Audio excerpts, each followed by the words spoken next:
அருட்பெருஞ்சோதி அருட்பெருஞ்சோதி தனிப்பெரும் கருணை அருட்பெருஞ்சோதி. எல்லா உயிர்களும் இன்புற்று வாழ்க, வள்ளல் மலரடி வாழ்க வாழ்க, கொல்லா விரதம் குவளை எல்லாம் ஓங்குக, நல்லோர் நினைத்த நலம் பெறுக, நன்றி நினைத்த எல்லோரும் வாழ்க இசைந்து. உலக மக்களே, அறிவார்ந்த அன்பர்களே, ஆண்மைநேய ஒருமைப்பாடுடைய அன்பர்களே, அருட்பெருஞ்சோதி ஆண்டவருடைய திருவிளையாடல்களை பார்த்து கொண்டிருக்கிறோம். அருட்பெருஞ்சோதி ஆண்டவர் இந்த பிரபஞ்சம் தோன்றிய காலத்திலிருந்தே ஏராளமான திருவிளையாடல்கள் செய்திருந்தாலும் கூட கலியுகத்தினுடைய கடைசி திருவிளையாடல் மிகவும் முக்கியத்துவம் வாய்ந்தது. காரணம், ஏற்கனவே தோன்றிய 4 யுகங்களிலுமே கிரேத யுகம், திரேத யுகம், துவார யுகம், கலியுகம், இந்த 4 யுகங்களிலுமே தோன்றிய சமயங்களும் மதங்களும் மார்க்கங்களும் முடிவடைந்து விட்டன. ஒவ்வொரு யுகங்களுக்கும் ஆயுள் காலம் உண்டு. அந்த ஆயுள் காலம் முடிந்தவுடனே கிரேத யுகத்திற்கு 17,28,000 வருடங்களும், திரேத யுகத்திற்கு 12,96,000 வருடங்களும், துவார யுகத்திற்கு 8,64,000 வருடங்களும், கலியுகத்திற்கு 5,000 வருடங்களும் என்ற நிலையில் எல்லா யுகங்களும் முடிந்துவிட்டன. கலியுகம் 1900 ஆண்டுகளிலே முடிந்துவிட்டது என்பதை நமது பிள்ளை பெருமானவர்கள் தெளிவுபட நமக்கு அருளியிருக்கிறார்கள். ஆனால் சித்தாந்தமும் வேதாந்தம் போன்ற நிலைகள் எல்லாம் இன்னும் கலியுகம் நடந்து கொண்டிருக்கிறது என்ற நிலையில் கூறிக்கொண்டிருக்கின்றன. அது இல்லை, அது உண்மை அல்ல என்பதை வள்ளற்பெருமான் அவர்கள் நமக்கு தெளிவாக அருளியிருக்கிறார்கள். ஆக இந்த கலியுகத்தினுடைய கடைசி கட்டத்தில் 1823 ஆண்டு அருட்பெருஞ்சாண்டவர் தொடங்கிய திருவிளையாடல் 30/1/1874 இரவு 12 மணி வரையிலும் 51 ஆண்டுகள் இந்த திருவிளையாடல்கள் தொடர்ந்து கொண்டிருக்கிறது. காரணம், இந்த 4 யுகங்களிலுமே தோன்றிய சமயங்கள், மதங்கள், மார்க்கங்கள் என்பவற்றுடைய நெறிகளை பின்பற்றி கொண்டு அந்தந்த சமயங்களுக்கும் அந்தந்த மார்க்கங்களுக்கும் மதங்களுக்கும் ஏற்றபடி வழிபாட்டு முறைகளை அமைத்து அதற்கு ஏற்றபடி இதை உருவாக்கியவர்கள், சமயங்களையும் மார்க்கங்களையும் மதங்களையும் உருவாக்கியவர்கள், அவர்கள் விருப்பத்துக்கு ஏற்றபடி, அவர்களுடைய விளக்கத்துக்கு ஏற்றபடி அவர்களுடைய கர்த்தாக்களை உருவாக்கி சைவ சமயம், வைஷ்ணவம், கௌபாரம், சபுரம் போன்ற சமயங்கள் எல்லாம் அந்தந்த சமயங்களுடைய தலைவர்களை உருவாக்கினார்கள். சைவ சமயத்தின் தலைவன் சிவபெருமான், வைஷ்ணவ சமயத்தின் தலைவன் திருமால். இப்படி ஒவ்வொரு சமயங்களுக்கும் கௌபாரம் முருகன், காணாபத்தியம் விநாயகன், சபுரம் சூரியன், சாதகம் அம்மை, இப்படி பல தலைவர்களை உருவாக்கி அதற்கு ஏற்றபடி உருவங்களை அமைத்து வழிபாட்டு முறைகளை அமைத்து மக்களை வழிபட செய்து விட்டார்கள். இற்றைய பகல் வரை அதை தொடர்ந்து செய்து கொண்டிருக்கிறார்கள். இந்த நிலைகள் மாற வேண்டும். 4 யுகங்கள் முடிந்தவுடனே இப்போ புது யுகம் பிறந்து விட்டது. சதுர் யுகத்தில் இருந்து கொண்டிருக்கிறோம். வள்ளற்பெருமான் அவர்கள் இதை ஒளி யுகம் என்று கூறுவார். அப்போ இந்த யுகத்தில் வாழ்கின்ற மக்களுக்கு ஒரு ஆன்மீக மார்க்கம் வேண்டும் என்பதற்காகவும், அந்த ஆன்மீக மார்க்கம் சமரசமாக இருக்க வேண்டும், எல்லாரும் ஒற்றுமையோடு முரண்பாடு இல்லாமல் இன்புற்று வாழ வேண்டும் என்பதற்காக அருட்பெருஞ்சோதி ஆண்டவர் சுத்த சன்மார்க்கத்தை உருவாக்கி அதை தன் மகன் கையில் கொடுத்து ஒப்படைத்து இந்த பிரபஞ்சத்தை இயக்க வைக்க வேண்டும் என்பதற்காகவே தனது அருளால் பெற்றெடுத்த ஒரு ஆண்மகனை செல்வப்பிள்ளை என்று பெயரிட்டு இந்த பூலோகத்திற்கே ஒரு தாயின் வழியாக வருவிக்க செய்தார் அருட்பெருஞ்சோதி ஆண்டவர். அப்படி தன் மகனை வருவிக்க செய்த இடம் சிதம்பரம் அருகிலே மருதூர் என்ற கிராமத்திலே ராமையா பிள்ளை சின்னையம்மையார் அவருடைய மகனாக வருவிக்க உற்றார். நல்லா புரிஞ்சுக்கணும். ஏற்கனவே அவங்களுக்கு உலகியலில் பிறந்த குழந்தைகள் உண்டு, 2 ஆண் 2 பெண். ஆனால் இவர் வருவிக்க உற்றவர், இறைவனால் வருவிக்க உற்றார். காரணம், சுத்த சன்மார்க்கத்தை உலக மக்களிடம் சொல்ல வேண்டும், சுத்த சன்மார்க்க நெறிகளை பின்பற்றி கொண்டு உலக மக்கள் வாழ வேண்டும் என்பதற்காகவே ஒரு தாயின் வழியாக வருவிக்க செய்தார். ஒரு தாயின் கருவறையிலே இருக்கும்போது வள்ளற்பெருமான் அவர்களே கூறியிருப்பார்கள், உபசாரத்தால் பெற்ற தாய் என்பால் ஒருத்தியின் கருவறையிலே நான் இருக்கும்போது அந்த கருவறை இருட்டாக இருக்கிறது என்று கூறும்போது எனது தந்தை ஒளி காட்டினார். பசி என்று சொல்லும்போது கருவறையிலே எனக்கு வந்து அருளமுதம் கொடுத்தார். உடம்பு புழுக்கமாக இருக்கிறதை காற்று வரவில்லை என்று கூறும்போது எனக்கு அமுத காற்று வீசினார் என்றெல்லாம் கூறுவார். மகாதேவ மலையிலே கூட பாடல்களிலே நிறைய கூறியிருப்பார். ஒரு கருவறையில் இருக்கும்போது எப்படியெல்லாம் நான் துன்பப்பட்டேன், தத்துவ சேட்டைகளெல்லாம் எப்படி நடந்தது, பிண்ட துரிசுகள் எப்படியெல்லாம் என்னை துன்புறுத்தின என்ற நிலைகளெல்லாம் கூறுவார். இந்த பிரபஞ்சத்தில் எல்லாரையும் நீ படைத்தாய், ஆனால் என்னை மட்டும் ஒரு தாயின் கருவறையில் இதை கொண்டு வந்து ஏன் அறிவிக்க செய்தாய் என்ற நிலையில் கூறும்போது அதனால விளக்கம்தான், அதற்கு கிடைத்த விளக்கம்தான் திருவற்பா. 1ஆம் திருமுறையிலிருந்து 6ஆம் திருமுறை வரைக்கும் ஒவ்வொரு பாடல்களிலும் பதிகங்களின் மூலமாக இறைவனுடைய திருவிளையாடலை பார்த்து கொண்டிருக்கிறோம். ஆக ஒரு தாயின் கருவறையிலிருந்து இந்த பூலோகத்திற்கு வருவிக்க விட்ட பிறகு நான் ஏற்கனவே கூறியது போல 5 மாத குழந்தையிலே இருக்கும்போது நமது குழந்தை இறைவன் பிள்ளை பெருமானவர்கள் 5 மாத காலமாக இருக்கும்போது தில்லை ஜலத்திடையே எப்படி தன் மகனுக்கு வெளியாய் காட்டினார் என்பதையும் பாடல்களின் மூலமாக விளக்கமாக பார்த்துவிட்டோம். தில்லை ஜலத்திடையே திரை தூக்க தரிசித்த போது வேய்வகை மேல் காட்டாதே எந்தனக்கே வெளியாய் காட்டிய மெய்புறவா மெய்ப்பொருளை என்று கூறுவார். அந்த நிலையெல்லாம் முடிந்த பிறகு ராமைய பிள்ளை அவர்கள் காலமான உடனே சின்னைமையார் அவர்கள் குழந்தைகளை அழைத்து கொண்டு பொன்னேரி அருகிலே இருக்கின்ற சின்னக்காவனம் என்ற ஒரு இடத்திற்கு செல்லுகிறார்கள். அந்த கிராமம்தான் சின்னமையார் அவர்கள் பிறந்த இடம். சில குடும்ப சூழ்நிலைகளின் காரணமாக அங்கே இருக்க முடியவில்லை. அதனால் சென்னையிலே வீரசாமி முதலியார் திரு ஏழுகிணர் பகுதியிலே குடியேறுகிறார்கள். இப்போ அந்த இடத்துக்கு பெயர் வள்ளலார் நகர் என்று பெயர். அதன் பிறகு நமது குழந்தை இறைவன் வளர்ந்து கொண்டிருக்கின்ற சூழ்நிலையில் குழந்தையை பள்ளிக்கூடத்தில் சேர்க்கணுமே என்றுக்காக பாடசாலையை கொண்டு போய் சேர்க்கிறார்கள். நமது குழந்தை இறைவனால் அந்த பாடசாலையிலே கல்வி கற்க முடியவில்லை. மனம் ஒத்து வரவில்லை. மனம் ஒத்து வரவில்லை என்பது சொல்வதை விட அருப்பஞ்சாண்டவர் அங்கே திருவிளையாடல் செய்து கொண்டிருக்கிறார். தனது மகன் எந்த ஆசிரியரிடமும் உலக படிப்பையும் சந்த படிப்பையும் கற்றுக்கொள்ளக்கூடாது, யாரையும் குருவாக ஏற்றுக்கொள்ளக்கூடாது என்ற நிலையில் இருக்கும்போது நமது பிள்ளை பெருமானவர்கள் ஒரு தனிமையான இடத்தை தேடுகிறார்.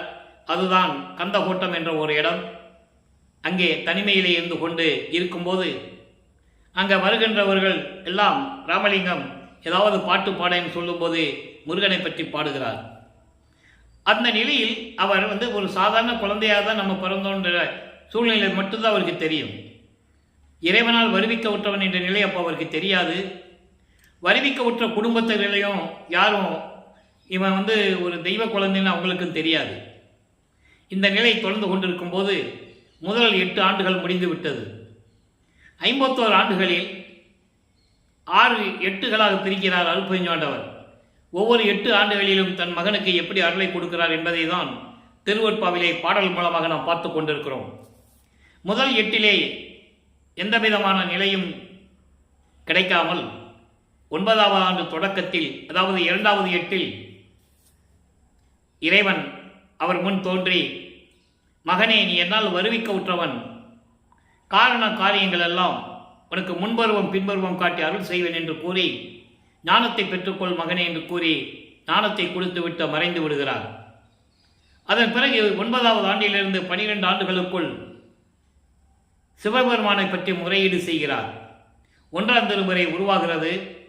அந்த 1ஆம் திருமுறையிலே திருவருள் முறையீடிலிருந்து நாம் ஏற்கனவே 232 பாடலுடைய விளக்கங்களை பார்த்துவிட்டோம்.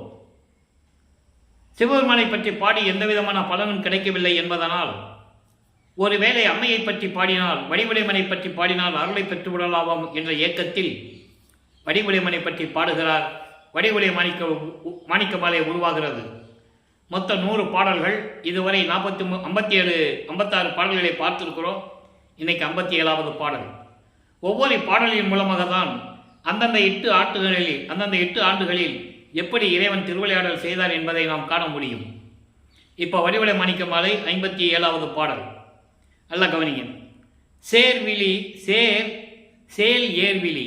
சேல்னா மீன்கள்.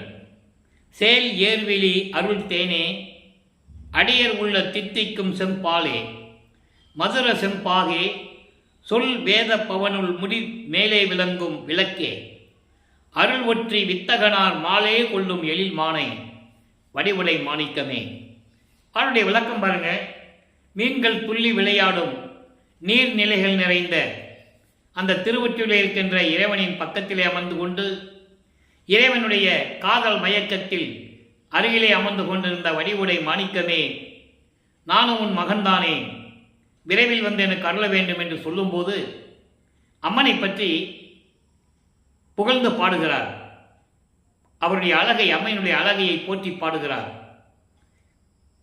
மீன்கள் போன்று கண்கள் உடைய அழகான கண்கள் உடைய அருளை கொண்டுள்ள என் அம்மையே, என் தாயே, அடியார்களின் உள்ளத்திலே அமர்ந்திருக்கும் தித்திக்கின்ற இறைவனே, இறைவியே, செம்பாலை என்று சொல்கிறார். செம்பாலைன்னா சுத்த பால் போன்று இனிமையாக இருக்கின்ற எனது தாயே, அடியார்களின் உள்ளத்தில் அமர்ந்து கொண்டிருக்கின்ற வடிவுடை மாணிக்கமே, மதுர செம்பாகே. மதுரம் என்பது இனிப்பு, செம்பாகை என்பது கரும்பின் சாறு, கரும்பின் பாகு. அதுபோல தித்திக்கின்ற என் அம்மையே, வேதங்கள் சொல்லும் அனுபவ விளக்கங்களுக்கு மேலே விளங்கக்கூடிய விளக்கே, சுடரே, எனது வித்தகனார் அற்புதங்கள் செய்து கொண்டிருக்கின்ற எனது தந்தையின் பக்கத்தில் அமர்ந்து கொண்டு, என் தந்தை காதல் மயக்கத்தில் சிக்கிக்கொண்டு உன்னிடத்தில் அமர்ந்து கொண்டிருக்கின்ற என் அம்மையே, வடிவுடை மாணிக்கமே, எனக்கு விரைவில் வந்து அருள வேண்டும் என்று கூறுகிறார். சிவனை பற்றி பாடியாச்சு. சிவனை பற்றி தான் அப்போ பாடணும். அப்போ அருப்பஞ்சம் என்றால் அவருக்கு தெரியாது, சுத்த சன்மார்க்கம் தெரியாது. சமயங்களும் மதங்களும் மார்க்கங்களும் சூழ்ந்திருந்த காலகட்டங்களில் இவரும் சைவ குலத்தில் இருந்து வருவிக்கப்பட்டதனால் சிவபெருமான் நமச்சிவாயா சிவாய நம என்று சொல்லி சிவபெருமானை வழிபட்டுக் கொண்டிருக்கிறார். அதே நேரத்தில் சைவத்தின் அடையாளம் சங்கற்ப விகற்பங்கள், சைவ சமயத்தின் அடையாளம் திருநீர் பூசிக்கொள்ளுவது. அதுபோல நமது பிள்ளை பெருமான் அவர்களும் திருநீர் பூசிக்கொண்டு உத்தராட்ச மாலை அணிந்து கொண்டு சிவபெருமானை பற்றி பாடிக்கொண்டிருக்கிறார். 13வது ஆண்டு தொடக்கத்தில் முதல் முறையாக திருவொற்றியூர் செல்லுகிறார். தியாகராஜனை நேரடியாக பார்த்து முறையீடு செய்ய வேண்டும் என்பதற்காக மனம் அங்கே அவரை அழைத்து செல்லுகிறது. மனம் அழைத்து செல்லுகிறது என்று சொல்வதை விட அருப்பஞ்சாண்டவர் அங்கே திருவிளையாடல் செய்கிறார். தன்னுடைய மகனின் மனதை தூண்டி விடுகிறார்.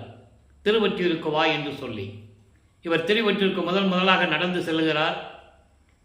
வள்ளலார் நகர் பகுதியிலிருந்து, ஏழுகிணர் பகுதியிலிருந்து திருவொற்றியூருக்கு நமது குழந்தை இறைவன் வல்லப்பெருமான் அவர்கள் நடந்தே செல்லுகிறார்.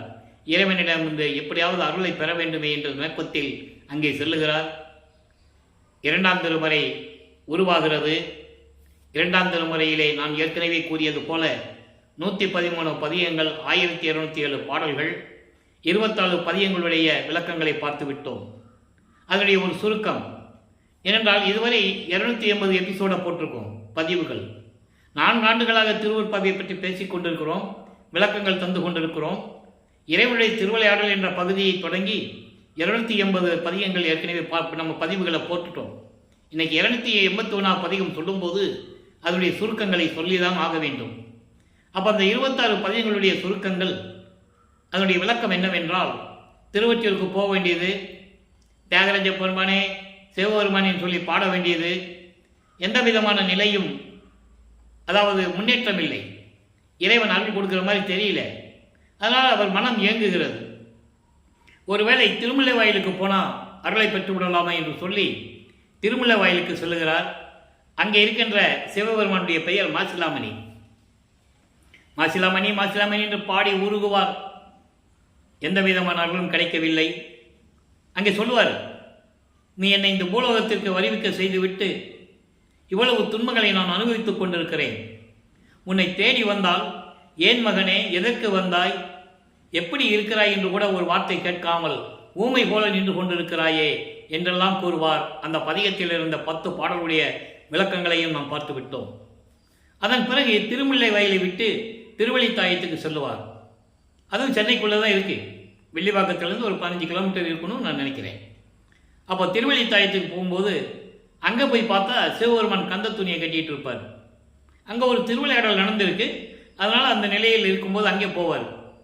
அங்கே போயும் எனக்கு ஒரு கந்த துணியை கூட, நானும் கட்டிக்கிட்டு நிற்கிறேன், வரவங்க போகிறவங்களாம் பார்த்து பெற்ற மகனை தெருவில் விட்டு விட்டான், பிச்சை எடுக்க விட்டு விட்டான் என்று சொல்லட்டும், அந்த இழி சொல்லுக்கு நீ ஆளாகாதே, அதற்கு தான் நான் பயப்படுகிறேன்.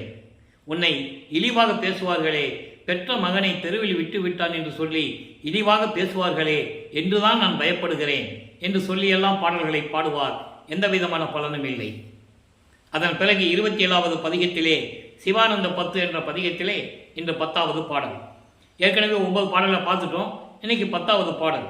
இறைவனிடம் எப்படி முறையீடு செய்கிறார். இப்போ வல்லப்பமானவர்கள் 16 ஆண்டுகளுக்குள் இருந்து கொண்டிருக்கிறார். அதாவது 2வது எட்டில் இருந்து கொண்டிருக்கிறார். இப்போ அந்த பாடலுடைய விளக்கத்தை பார்ப்போம். முதல்ல பாடல். வெறி பிடிக்கினும் மகன் தன்னை பெற்றோர் விடுத்திடார், அந்த வெறி அது தீரும் நெறி பிடித்து நின்று ஆய்வர் என் அரசே. ஒரு குழந்தைக்கு பைத்தியம் பிடித்து விட்டால் அந்த மகனை ஒரு மகனுக்கு பைத்தியம் பிடித்து விட்டால் அந்த மகனை பெற்றவர்கள், அந்த பெற்றோர்கள் இந்த பைத்தியத்தை எப்படி நீக்குவது என்று ஆராய்ந்து அந்த வழிமுறைகளை கண்டறிவார்கள். அந்த வழிமுறைகளை கண்டறிவார்கள். உன்னாலே வருவிக்கவுற்று உனது மகன் மனம் ஒரு நிலையில் இல்லாமல், மனம் சரியில்லாமல் துன்பப்பட்டு வெறி பிடித்தவன் போல், பைத்தியம் பிடித்தவன் போல் அலைந்து கொண்டிருக்கிறேன். உலகியலிலே பெற்றோர்கள் மகனை கைவிட மாட்டார்கள். ஆனால் நான் உனது மகன் இந்த நிலையில் நான் இருந்து கொண்டிருக்கிறேன். என் அரசே, நீயும் அப்படி நீசனேன் தனக்கு பொறி பிடித்த நல் போதகம் அருளி புண்மையாவையும் போக்கிடல் வேண்டும். நான் யாரு? உனது மகன். அவன் நீ என்ன பண்ணணும்? என்னுடைய துன்பத்தையும் துயரங்களையும் நீ போக்க வேண்டும். எப்படி போக்க வேண்டும்? ஐம்பொறிகளால் ஏற்பட்ட துன்பங்கள், கண், காது, மூக்கு, வாய், மெய், இப்படி புலன்களால் பொறிகளால் எனக்கு ஏற்பட்ட துன்பங்களை எல்லாம் நீ போக்க வேண்டும். உலகிலே ஒரு சாதாரண மகனை பெற்ற பெற்றோர்கள் எல்லாம் செய்யும் போது நீ மட்டும் என்னை துன்பப்படுத்திக் கொண்டிருக்கிறாய். ஐம்பொறிகளால் ஏற்பட்ட துன்பங்களை எல்லாம் நீக்க வேண்டும். அதை நான் எதிர்பார்த்து கொண்டிருக்கிறேன். விரைவில் வந்து எனக்கு அருள வேண்டும் சொல்லிட்டு சொல்றாரு. செறி பிடித்த வான்பொழில் ஒற்றி அமுதே தில்லை ஓங்கிய சிவானந்தத்தேனே.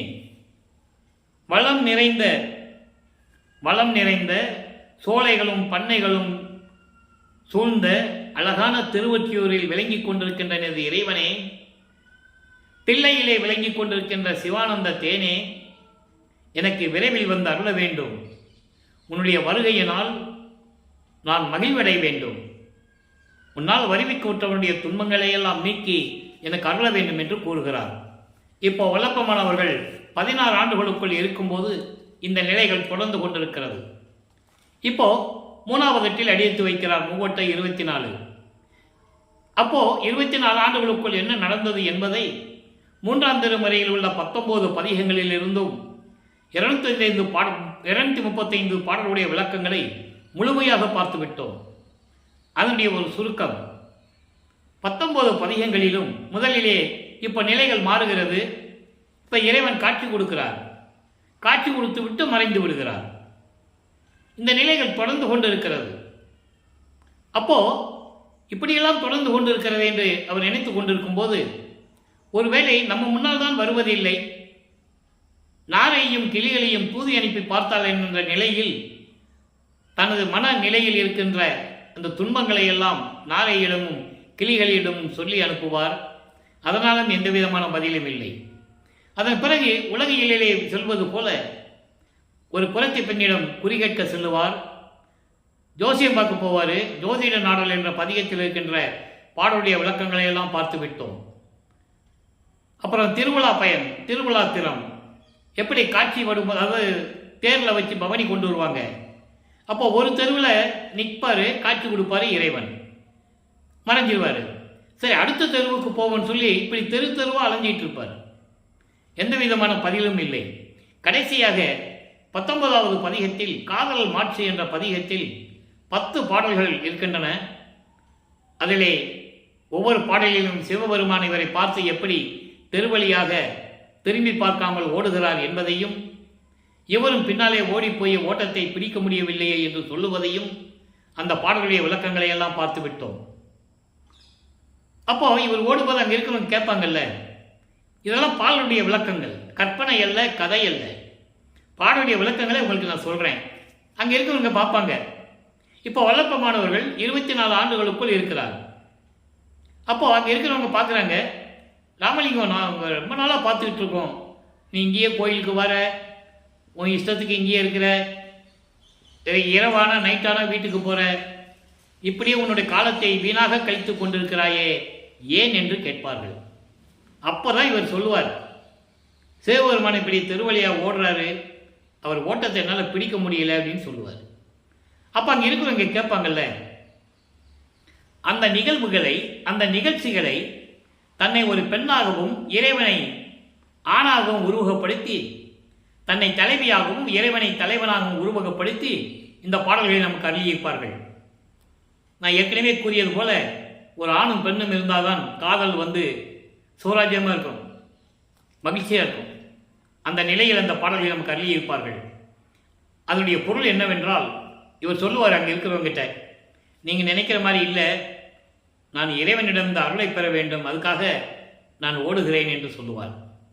அவங்க சொல்லுவாங்க, கலியுகத்தில் இதெல்லாம் நடக்கிற காரியமா ராமலிங்கம், யார்கிட்ட பேசிகிட்டு இருக்கீங்க, பைத்தியம் பிடிச்ச மாதிரி அலைஞ்சிக்கிட்டு இருக்க, போய் வேலையை பார்ப்பா, ஏன் காலத்தை வீணாக்குற, கலியுகத்தில் யாராவது சிவபெருமானை போய் பார்க்க முடியுமா, நீ சொல்கிற ஓடுறாரு, நான் பிடிக்க போகிறேன்னு சொல்கிற, என்ன இதை எப்படி நம்புறது, அப்படியெல்லாம் சொல்லுவாங்க. அதுக்கு பதில் சொல்லுவார், நீங்கள் என்ன சொன்னாலும் சரி, இறைவனை பற்றி நீங்கள் சொல்கிறீங்க, சாப்பாட்டுக்கு இல்லை, தெரு தெருவாக பிச்சை எடுத்து சாப்பிட்டுட்டு இருக்கான், இருக்கிற இடம் இல்லை, சுடுகாட்டில் படுத்துருக்கான்லாம் சொல்கிறீங்க, உண்மைதான். இருந்தாலும் கூட நான் உன்னுடைய காதலை என்னால் மறக்க முடியாதே, கனவில் கூட மறக்க முடியாது என்று சொல்லுவார். அந்த பதிகத்தில் இருந்த பாடல்களை எல்லாம் நாம் பார்த்து விட்டோம். இப்போ நிலை தொடர்ந்து கொண்டிருக்கும் போது வல்லப்பெருமான் அவர்கள் 4வது எட்டில் அடி எடுத்து வைக்கிறார். ஏனென்றால் தினமும் இது சொல்லிதான் ஆக வேண்டும். இறைவனுடைய திருவிளையாடலை சொல்லும்போது இந்த பகுதிகள் எல்லாம் சொன்னால்தான் மக்களுக்கு புரியும். வல்லப்பெருமான் அவர்கள் வருவிக்க விட்டு 202 ஆண்டுகளாகியும் அவருடைய இந்த நிலைகளை எல்லாம் யாரும் கூறியதில்லை. பொதுப்படையாக பேசினார்கள். ராமையா பிள்ளைக்கும் சின்னையம்மைக்கும் பிறந்தார், முதல்ல பிறந்தாருன்னே சொல்லக்கூடாது. அவரே சொல்றாரு, நான் வருவிக்க விட்டவன், நான் இறைவனுடைய மகன், அவரே சொல்றாரு பாடல்கள்ல. அதை மக்களுக்கு சொல்லணும்ல, சொல்லலை. பிறந்தார் என்றும், அப்புறம் பள்ளிக்கூடத்தில் சேர்த்தாங்க, படிக்க முடியாதுன்னு வந்துட்டாரு, அப்புறம் கோயிலுக்கு போனார், திருவெட்டியூர் சுற்றி இருந்தார், இப்படியெல்லாம் சொல்லுவாங்க. அது உலகியலில் வந்த வந்த செய்திகள். நம்ம பாடலில் இருந்து பார்க்கும்போது அதனுடைய உண்மை நிலைகளை மக்களுக்கு சொல்ல முடியும்.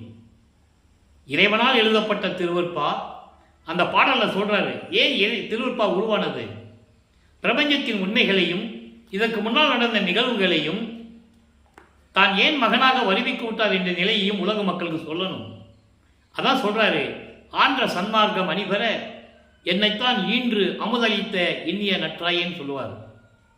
என்னையும் இரக்கந்தன்னையும் ஒன்றாக இருக்க இசைவித்து மன்னி வாழ்வுற வருவித்த கருணை வள்ளல் நீ என்று சொல்லுவார். வருவித்த வண்ணமும் நானே, இந்த மாநிலத்தை செய்யும் வண்ணமும் நானே, கடைசியில் சொல்வார். நான் எதுக்காக தான் வருவிக்க விட்டேன், இப்போ இந்த பிரபஞ்சத்தை இயக்குவது நான் தான், 5 தொழில்களையும் செய்து கொண்டு நான் தான் இந்த பிரபஞ்சத்தை இயக்கிக் கொண்டிருக்கிறேன் என்று கூறுகிறார். இதை மக்களிடம் சொல்ல தயங்கினார்கள். காரணம், மதங்களும் சமயங்களும் ஜாதிகளும் பற்றுகளை மேற்கொண்டவர்கள் எல்லாருமே ஆரம்பத்தில் இருந்தே. அதனால் சுத்த சன்மார்க்கத்தை சொல்லுவதற்கு அவங்களுக்கு ஒரு தயக்கம். இதனால்தான் அவர்கள் யாரும் சொல்லாமல் மறைத்து விட்டார்கள். இந்த வள்ளலார் ஊழியன் இறைவனுடைய அருளை பெற்றுக்கொண்டு அவருடைய தயவையும் கருணையினால் 6 திருமுறைகளுக்கும் விளக்கம் எழுதி கொண்டு, அவர் கொடுத்த விளக்கம் எனக்கு ஒன்றும் தெரியாது, நான் இலக்கணம் இலக்கியம் தமிழ் இலக்கண இலக்கியம் கற்றவன் அல்ல, அவர் கொடுத்த விளக்கத்தை மக்களுக்கு சொல்லிக் கொண்டிருக்கிறேன் 4 ஆண்டுகளாக. இன்னும் 3 ஆண்டுகள் சொல்லணும், அப்போதான் திருவருட்பாவுடைய நிலை முடியும். வல்லப்பனுடைய பூர்ண நிலையை உலக மக்களுக்கு தெரிவிக்க வேண்டும் என்ற நோக்கத்தில் தான் அது என்னுடைய கடமை, இந்த வள்ளலார் ஊழியனுடைய கடமை. இறைவன் கொடுத்த வேலையை நான் செய்து கொண்டிருக்கிறேன். இப்போ ஏன் சொல்றோம்னா, மனதில் ஏற்கப்பட்ட ஒரு ஆதங்கம், உண்மையான நிலையை மறைத்து விட்டார்கள் என்ற ஒரு ஆதங்கம், வேறொன்றும் இல்லை. அந்த காலத்திலிருந்தே 200 ஆண்டுகளாக சொல்லியிருந்தால் மக்களுக்கு ஓரளவுக்கு புரிந்திருக்கும், மக்களும் தெரிந்து கொண்டிருந்திருப்பார்கள். அவரை துறவி என்றார்கள். நானே காதுபட சன்மார்க்க மேடைகளை பேசிக்கொண்டவர்கள் காதுபட நானே கேட்டிருக்கிறேன். அப்போ எனக்கு இந்த விவரம் தெரியாது. நானும் நம்பிக்கொண்டுதான் இருந்தேன். இறைவன் கொடுத்த விளக்கத்துக்கு பிறகுதான் தெரிந்தது எல்லா உண்மைகளும். தமிழ் துறவி என்றார்கள், ஞானி என்றார்கள், பிறந்தார் என்றார்கள், வளர்ந்தார் என்றார்கள், பாடலாசிரியர் என்றார்கள், புரட்சியாளர் என்றார்கள். இப்படியெல்லாம் சொன்னாங்க. அவருடைய இறைநிலையை மக்களுக்கு யார் சொல்லவில்லை. அருப்பெருஞ்சோதி ஆண்டவருடைய திருவிளையாடல்கள் இதில் நடந்தது என்ற உண்மையை உலக மக்களுக்கு சொல்ல வேண்டும். இப்போ 4வது எட்டில் அடியெடுத்து வைக்கிறார். 4×8 = 32. 25வது ஆண்டிலிருந்து 32 ஆண்டுகளுக்குள் என்ன நடந்தது என்பதை 4ஆம் திருமுறையில் இருந்த 8 பதிகங்களில் இருந்தோம் 197 பாடலுடைய விளக்கங்களை எல்லாம் பார்த்து விட்டோம். அதனுடைய சுருக்கம். இப்போ 27வது ஆண்டில் வல்லப்பமானவர்களுக்கு திருமணம் செய்ய வேண்டும், கல்யாணம் பண்ணணும்னு சொல்கிறாங்க. கால்கட்டு போடணும். இவன் ஒன்று சொன்னபடி கேட்குற மாதிரி தெரியல. இவன் சுற்றிக்கிட்டு இருக்கான், பட்டையை பூசிக்கிட்டு உத்தராட்ச மலையை போட்டுட்டு சாமியார் மாதிரி தெரிஞ்சிக்கிட்டு இருக்கான். இவனுக்கு கல்யாணம் பண்ணி வச்சாதான் பொறுப்பு வரும்னு சொல்லி அந்த வரிவிக்க ஊற்ற ஏற்பட்ட சொந்தங்கள் முடிவெடுக்கின்றார்கள். அப்போது இவர் வரிவிக்க உற்றதனால் அந்த குடும்பத்திலேயே தனக்கோடி அம்மையால் அக்காவின் மகளாக பிறக்கிறார்கள். அப்போ அந்த பெண்ணிற்கு இவர் தாய்மாமனாகிறார், அந்த அம்மையாருக்கு இவர் தாய்மாமனாகிறார். தனக்கோடி அம்மையாருடைய நிகழ்வு ரொம்பவும் அற்புதமான ஒரு கதாபாத்திரம் திருவற்பாவிலே. இறைவனுடைய திருவிளையாடலால் அந்த அம்மா இந்த பூலோகத்துக்கு வராங்க. ஏனென்றால் இவர் தாலி கட்டணும், அந்த அம்மாவுக்கு ஏற்பட்ட சஞ்சீதம், பிராரத்தம், அகாமியம் போன்ற கர்ம வினைகள் எல்லாம் நீங்க வேண்டும், மோட்ச வீட்டை அடைய வேண்டும் என்ற ஒரு நோக்கத்திற்காகத்தான் அந்த அம்மாவும் இங்கே பிறக்கிறாங்க. இது இப்போ இவருக்கு தெரியும். பாடல்களில் இருக்கின்ற விளக்கங்களை நாம் பார்த்து விட்டோம். ஒரு மாது பெற்ற மகனாக பொருட்டு முன் முகந்து ஒரு மாது பெற்ற மகனாக நீ வழக்கு உரைத்தாய். என் வழக்கு உரைத்ததற்கு 2 நிலத்து போல் வேடங்கட்டி இருத்திக்கொள்ளுன்னு சொன்னேன். வேஷம் மட்டும் தான் போடணும்னு சொல்லுவார். மீதியெல்லாம் நான் பார்த்துக்குவேன், நீ வேஷம் மட்டும் தான் போடணும். இந்த நிலையில் இருக்கும்போது தான் அவர் இறைவனுடைய மகன் என்று யாரிடம் சொல்லவில்லை, இறைவனுடைய திருவிளையாடல் நடந்து கொண்டிருக்கிறது என்று சொல்லவில்லை. அப்போ இவர் திருமணம் பண்ணணும், கல்யாணம் பண்ணணும்னு சொல்லும்போது முதல்ல வேண்டாம் தான் சொல்லுவார். சொல்லி தான் ஆகணும். உலகியல் தான் எனக்கு இஷ்டம் இல்லை, வேண்டாம்னு சொல்லணும் சொல்கிறார். அப்போ ஒரு சாமியார்கிட்ட கூப்பிட்டு போவாங்க. மற்றவங்களுக்கெல்லாம் அது சாமியார்னு தான் தெரியும், ஆனால் இவருக்கு தான் தெரியும் அது அருப்பெருஞ்சாண்டவர்னு. தந்தை சொல்ல வேண்டுமே. அவர் சொல்கிறாரு, ஒன்றும் யோசிக்க வேண்டாம் மகனே, நீ தாலி கட்டிக்கோன்னு சொல்கிறார். அப்போது திருமண ஏற்பாடுகள் நடக்கிறது. அந்த திருமணத்திலே 27வது ஆண்டிலே இவருக்கு இருக்கும்போது திருமண ஏற்பாடுகள் நடக்கும்போது அந்த திருமண மண்டபத்திலே பிரம்மன், திருமால், ருத்திரன், மாணவர்கள் எல்லாம் வாழ்த்துவதற்கு அமர்ந்திருக்கிறார்கள். ஆனால் வேறு யாருக்கும் தெரியாது, மனிதர்களுடைய கண்களுக்கு தெரியாது இல்லையா? ஆனால் தன்னுடைய தந்தையும் தாயும் வரவில்லை என்று அவர் மனம் இயங்குகிறது. அருப்பெருஞ்சாண்டவரும் சிவகாமி வள்ளி வரலைன்னு அவர் மனம் இயங்குகிறது. பாடலில் இருக்கின்ற விளக்கத்தை பார்த்து விட்டோம். அன்பர்களை நான் ஏற்கனவே கூறியது போல இங்கு பேசக்கூடிய விளக்கங்கள் எல்லாமே திருவற்பாவில் இருக்கின்ற பாடலுடைய விளக்கங்கள், கதை அல்ல, கற்பனை அல்ல. இதை யாரும் மறுக்கவும் முடியாது. திருவற்பாவில் அத்தனை விளக்கங்கள் உண்டு. அப்போ இந்த நிலையில் இருக்கும்போது தாலி கட்டி அந்த அம்மையாருக்கு திருமாங்கல்யம் பூட்டி மோட்ச வீட்டை காட்டி விமோசனத்தை கொடுக்கிறார். அதோடு அவருக்கு உலகியல் பற்று முடிஞ்சிடுச்சு, அந்த திருவிளையாடல் வேலையும் முடிஞ்சிடுச்சு. அதுக்கப்புறம் சமயங்களையும் மதங்களையும் மார்க்கங்களையும் துறந்து உலக வாழ்க்கைகளை துறந்து பெண்ணாசை, பொன்னாசை, மண்ணாசை என்ற இச்சைகளை எல்லாம் துறந்து கர்மவினைகளை எல்லாம் நீக்கி சரியை கிரிய யோகம் என்ற 12 நிலைகளையும் கடந்து வெள்ளாடை அணிந்து முக்காடு போட்டு கதவை சாத்தி வீட்டுக்குள்ளே உட்காந்துட்டார். இனிமே எங்கேயும் போக போகிறதில்லை. சும்மா எப்போ பார்த்தாலும் இறைவன் வேடிக்கை காட்டுறாரு, இனிமேல் எங்கேயும் போக போகிறதில்லைன்னு சொல்லி திருவொற்றியூர், திருமுல்லைவாயில், திருவிழித்தாய்த்து இப்போ போகிறதில்லை. கதவை சாத்தி தாப்பா போட்டார். அப்போ இது அருப்பெருஞ்சாண்டவருக்கு தெரிந்து விட்டது. மகனுடைய கோபம் நியாயமானது. ஏன்னா 32 ஆண்டுகள் முடிய போகுது. 51 ஆண்டுகள் இனி 19 வருஷம் தான் பாக்கி இருக்கு. இனி கரும்புலியில் இருக்கணும், தர்மசாலையில் இருக்கணும், அதுக்கப்புறம் மேட்டுக்குப்பத்துக்கு போகணும். இந்த நிலைகளெல்லாம் இருக்கும்போது இறைவன் இப்போ விண்ணுலகத்திலிருந்து பூலோகத்திற்கு வருகிறார். கதவை திறந்து தெருவழியாக கால் வடிக்க என் தந்தை நடந்து வந்து கதவை திறந்து எப்படியெல்லாம் அருளை கொடுத்தார் என்பதை அருட்பிரகாச மாலையிலே 100 பாடல்கள் இருக்கின்ற விளக்கங்களை எல்லாம் பார்த்து விட்டோம். அன்பு மாலை, அருட்பிரகாச மாலை, பிரசாத மாலை, ஆனந்த மாலை, பத்தி மாலை, அபராத மன்னிப்பு மாலை, சௌந்தரிய மாலை, அதிசய மாலை, இப்படி 8 பதியங்கள் இருக்கிற பாடல்களை எல்லாம் பார்த்து விட்டோம். அதனுடைய ஒரு சுருக்கம், கதவை திறந்து வந்து ஒரு காலை உள்ள வச்சு ஒரு காலை வெளியே வச்சு தான் மகனை கூப்பிடுறாரு. ஏன்னா வீட்டுக்குள்ளே போனால் இவன் கதவை சாத்திவான்னு அவருக்கு தெரியும். கதவை சாத்திட்டோம்னா நம்ம திரும்பி வெளியே வர முடியாதுன்னு அவருக்கு தெரியும். இனி 19 வருஷம் பாக்கி இருக்கு. அதனால் ஒரு காலை உள்ளே வச்சு ஒரு காலை வெளியே வச்சு மகனை கூப்பிட்டு ஒவ்வொரு பாடலிலும் எப்படி அருளை கொடுத்தார் என்பதை பார்த்து விட்டோம். இனிமேல் உனக்கு திருநீர் தேவையில்லை மகனே, சுத்த சன்மார்க்கத்தை தரப்போகிறேன், இனிமேல் அது தேவையில்லை என்ற நிலையெல்லாம் பாடல்களில் இருந்து பார்த்து விட்டோம். இப்போ என்ன பண்ணணும்? அவரு இப்போ 5வது எட்டில் இருந்து கொண்டிருக்கிறார். 33வது ஆண்டிலிருந்து 40 ஆண்டுகளுக்குள் என்ன நடந்தது என்பதை திருவொட்பா பாடலின் மூலமாக நாம் ஏற்கனவே பார்த்து விட்டோம். அதனுடைய ஒரு சுருக்கம், 33வது ஆண்டிலே முதல் முறையாக தந்தையிடமிருந்து சுத்த சன்மார்க்கத்தை வாங்குவதற்காக அண்டங்களை விட்டு பறந்து சென்று கொண்டிருக்கிறார்.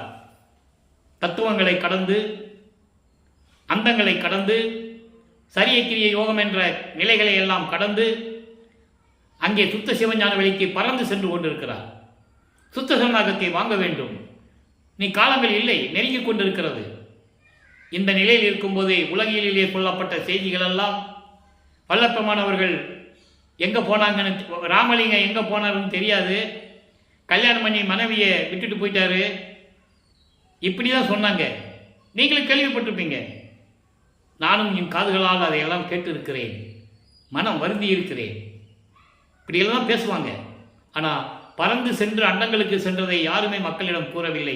அவர் கூறுகிறார் பாடல்களிலே, தத்துவங்களை தனித்தனியாக கடந்தேன், தத்துவாதீத மேலையில் சித்தியல் முழுதும் தெரிந்தேன், அவை மேல் சிவநிலை தெரிந்திட சென்றேன். எங்க சென்றாரு சொல்லணும்ல. இப்படியெல்லாம் பறந்து சென்று கொண்டிருக்கிறார். அங்கே மகனை வரவேற்பதற்காக தந்தை காத்து கொண்டிருக்கிறார்.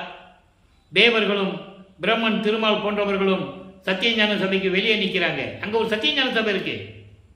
அந்த சத்தியஞான சபையை தான் இங்கே கொண்டு வந்து கட்டினது அவர், மக்களுக்காக, உலக மக்களுக்காக. சுத்த சன்மார்க்கம் விளங்கும் போது சுத்த சன்மார்க்க காலத்தில் மக்கள் வர வேண்டுமே என்ற ஒரு நோக்கத்திற்காக அங்கே வெளியே நிற்கிறாங்க. ஏன் நிற்கிறீங்கன்னு கேட்குறாரு. நாங்கள் உள்ளே போகிறதுக்கு தகுதி இல்லை, நீ தாங்க சாமி போகணும், போங்க சாமின்னு கை காட்டுறாங்க. நல்லா புரிஞ்சுக்கணும், பாடலில் இருக்கு, அதெல்லாம் விளக்கங்களை பார்த்துட்டோம். இன்னைக்கும் பார்க்க போகிறோம், இன்னைக்கும் பாடலையே அதை நம்ம பார்க்க போகிறோம். நல்லா கவனிங்க. மகனே, இந்த ஆடைகளை எல்லாம் கலைந்து விட்டு புனித நீராடி புத்தாடை அணிந்து அணிகலன்களை அணிந்து மங்கள கோலத்துடன் வருவாயாக. ஏன்னா இவருக்கு சாமியார் மாதிரி போறார் முக்காடு போட்டு. அவர் எவ்வளவு சொல்றாரு, இல்லை இறைவன் நான் இப்படியே இருக்கிறேன்னு சொல்லிட்டாரு, நான் இப்படியே இருந்தேன், மக்களை காப்பாற்ற முடியும், எனக்கு கிரீடம் தேவையில்லை, விரிப்பிலேன் மாலையின் பதவி, வேண்டி கொல் எனும் கொல்லேன் என்று சொல்லுவார். அந்த வாழ்க்கையில் எனக்கு தேவையில்லை, சுத்த சன்மார்க்கத்தை பெற வேண்டும், தந்தையிடந்து பெற வேண்டும் என்ற நோக்கத்திற்காக வந்தேன் என்று சொல்லி தந்தை அங்கே போடப்பட்டிருக்கிற இருக்கையிலே அமர வைக்கிறார். இந்த பிரபஞ்சம் பார்க்க, எல்லாரும் காண தன் மகனுக்கு மணிமுடி சூட்டி சுத்த சன்மார்க்கத்தை கொடுக்கிறார். மகனே, சுத்த சன்மார்க்கத்தை பெற்றுக்கொள் என்று கூறுவார். இனிமே இது உன் மார்க்கம் என்று கூறுவார். அதனால்தான் வல்லப்பெருமான் சொல்லுவார், சுத்த சன்மார்க்கத்தை பெற்றேன், பெரிய சிவ அனுபவத்தால் சுத்த சன்மார்க்கம் பெற்றேன், இரவாமை உற்றேன் கான் தோழி. அனுபவ மலையில 95வது பாடலை நம்ம பார்க்க போறோம். இப்பதான் பார்த்துக்கிட்டே இருக்கிறோம். தெளிவா சொல்லுவாரு, சரியை கிரியை எப்படி கடந்தாரு, அண்டங்களை எப்படி கடந்தாரு, இந்த ஞான சரியை, ஞான கிரியை, ஞான யோகம், ஞானத்தில் ஞானம் எப்படி அருள் ஒளியால் தனித்தனியாக கடந்தார் என்பதை எல்லாம் கூறுவார். ஏனென்றால் சரியை கிரியை யோகம் என்ற 12 நிலைகளையும் சமயங்களும் மதங்களும் மார்க்கங்களையும் சார்ந்தது, சைவ நிலையில் சார்ந்தது, சமய நிலையில் சார்ந்தது. இந்த கடைசி 4 ஞான சரியை, ஞான கிரியை, ஞானத்தில் யோகம், ஞானத்தில் ஞானம் சுத்த சன்மார்க்கத்தை சேர்ந்தது. சுத்த சன்மார்க்கம் அந்த நிலைகளுடைய விளக்கங்களை எல்லாம் நம்ம ஏற்கனவே பார்த்து விட்டோம். அப்பப்போ அந்த விளக்கம் வரும்போது, நேரம் வரும்போது விளக்கம் திருப்பி சொல்ல வேண்டிய கடமை இருக்கிறது. அப்போ அந்த நிலையில் இருக்கும்போது சுத்த சன்மார்க்கத்தை பெற்றுக்கொள்ளுகிறார். சாகா கல்வியை கற்றுத்தருகிறார் தந்தை. அந்த கலையையும் கற்றுக்கொள்ளுகிறார். சாகா கலை என்பது சாகாத கல்வி. சாகாத கல்வி என்பது சுத்த சன்மார்க்கத்தின் நெறிமுறைகள், ஞான நெறி, சுத்த சன்மார்க்கத்தின் ஞான நெறிகள் என்று கூறப்படும். இதுக்கு தனியாக ஒரு பதிவு போடணும், அதை நம்ம பின்னால் போடுவோம். சுத்த சன்மார்க்கம்னா என்ன, அது நெறிகள்னா என்னன்னு நம்ம பின்னால் விளக்கம் கொடுக்க போகிறோம். அதை பின்னால் பார்த்துக்கலாம். இப்போ சுத்த சன்மார்க்கத்தையும் சாகா கல்வியையும் பெற்றுக்கொண்டு பூலோகத்திற்கு திரும்புகிறார் நமது பிள்ளை பெருமானவர்கள். அப்படி போகும்போது தான் நேராக சிதம்பரத்தில் போய் நிற்கிறார். விண்ணுலகத்திலிருந்து நேராக வந்து அங்கே நிற்கிறார். மாட்டு வண்டியில் வரல, சென்னையிலிருந்து நடந்து வரல, சென்னையிலிருந்து. உலகியல் செய்திகள் எப்படி வேணாலும் இருக்கட்டும், அது ஒவ்வொருடைய விளக்கத்திற்கு ஏற்றபடி எழுதியது. அப்போ அங்கே இருக்கும்போது அங்கே ஏற்பட்ட நிகழ்வுகள், அங்கே ஒரு திருவிளையாடல் நடக்குது. ஏற்கனவே பரசுராமன் இவர் வறுமைக்கு ஊற்ற ஏற்பட்டதனால் ஏற்பட்ட சொந்தம். வெள்ளப்பமானுக்கு என்று சொந்தம் எதுவும் இல்லை, உற்ற உறவினர்கள்லாம் கிடையாது. ஒரே சொந்தம் அருப்பறிஞ்சாண்டவர் தான் தெளிவாக பாடலிலே கூறியிருக்கிறார். அதனால்தான் இது வறுமைக்க உற்ற சொந்தங்கள் என்று நான் கூறுகிறேன். வல்லப்பமானும் கூறியிருக்கிறார். நல்லா புரிஞ்சுக்கணும் நீங்க. அப்ப இந்த நிலையிலே அங்கே பரசுராமனும் கருங்கூலியில் இருக்கின்ற வீட்டு உரிமையாளர் வெங்கட ரெட்டியாரும் பேசிக்கொண்டிருக்கிறார்கள். அந்த நிலையில் அங்கே எழுந்தருளும் போது பரசுராமன் பார்த்த உடனே, இவன் என் தம்பி ராமலிங்கம் என்ற பெயர், ஆன்மீக வழியிலே வந்து விட்டான். அக்கா மகளை கல்யாணம் பண்ணி கொடுத்தோம், வாழ முடியல, அவனால் வந்துட்டான். நீங்கள் போய் கூப்பிட்டு கருங்குழியில் வச்சுக்கோங்க. இது நடக்கணும். நல்லா புரிஞ்சுக்கணும் நீங்கள். இந்த நிகழ்வு நடக்கணும். அதான் இந்த திருவிளையாடல் நடக்கு. உடனே அவர் கூப்பிட்டு வந்து ஒரு அறையை சுத்தம் பண்ணி, இந்த அறையில் இருந்துக்காங்க சாமின்னு அவர் ஏற்பாடு பண்ணி கொடுக்குறாரு. பிள்ளை பெருமான் அவர்கள் அங்கே உறைவிடமாக கொண்டுள்ளார். கருங்குழியில் இருக்கும்போது அருப்புஞ்சாண்டவர் அந்த தெருவழியாக எப்படி நடந்து வந்து மகனுக்கு எப்படி அருளை கொடுத்தார் என்பதையும், தந்தையும் மகனும் எப்படி உரையாடினார்கள் என்பதையும் 6ஆம் திருமுறையில் இருக்கின்ற பாடல்களின் மூலமாக நாம் ஒவ்வொன்றாக பார்த்து விட்டோம். இப்போ அந்த இடத்திற்கு தண்ணீரால் விளக்கரித்த இல்லம் என்ற ஒரு பெயர் ஏற்படுத்திவிட்டு, அதெல்லாம் திருவிளையாடல். நல்லா புரிஞ்சுக்கணும். அந்த அம்மா செம்பில் தண்ணி வைக்கும் போதே எண்ணெய்க்கு பதிலாக எண்ணெய் நினச்சிட்டு தண்ணி வச்சுட்டாங்க.